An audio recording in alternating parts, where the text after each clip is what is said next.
Јас би сакала да дадам еден осврт кон тоа кои се концепти ги опфаќа усогласеноста и тоа ќе го поставам низ перцепција на една компанија, нели, на групацијата ЕОС, која што е и организатор, нели, на денешниот настан.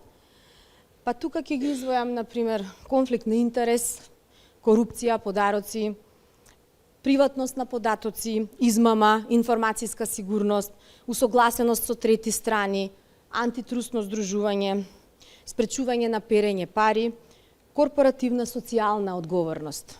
Реално, светот околу нас и не е така црно-бел и е многу тенка границата за тоа да може да кажеме дека ние може да постигнеме максимална усогласеност или усогласеност во апсолутна смисла. Кога зборуваме за усогласеноста, понекогаш дури перцепцијата низ која ја гледаме усогласеноста е многу важна.